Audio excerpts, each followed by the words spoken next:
After the first round of talks between Indian and Sri Lankan fishermen in Chennai failed to yield a breakthrough in January, a second round of talks began in Colombo today. The talks are aimed at resolving issues relating to poaching.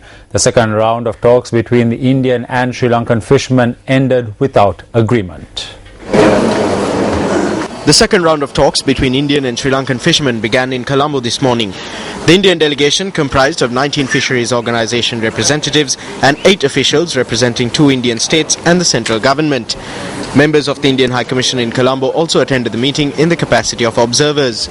On behalf of the government of Sri Lanka, 20 Sri Lankan fisheries organisation representatives and 10 officials attached to the Ministry of Fisheries and Aquatic Resources Development attended the meeting.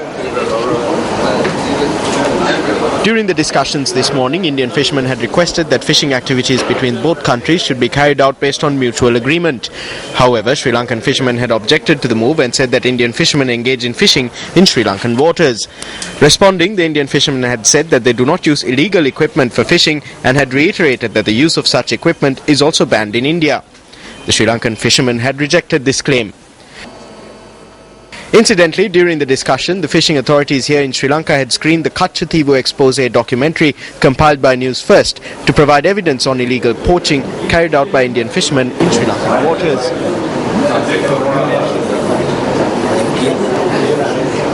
The first round of talks between Indian and Sri Lankan fishermen with the objective of resolving the issue of poaching and use of illegal equipment in fishing activities was held on the 27th of January.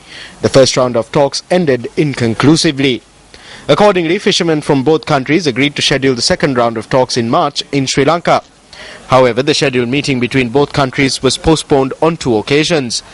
Meanwhile, the Ministry of Fisheries states that 11 Sri Lankan fishermen along with 2 trawlers and 30 Sri Lankan fishermen along with 6 trawlers have been taken into custody by authorities in Tamil Nadu and Andhra Pradesh respectively, putting the total number of Sri Lankan fishermen in Indian custody at 41. However, a spokesperson attached to the ministry said that no Indian fishermen are currently in the custody of Sri Lankan authorities.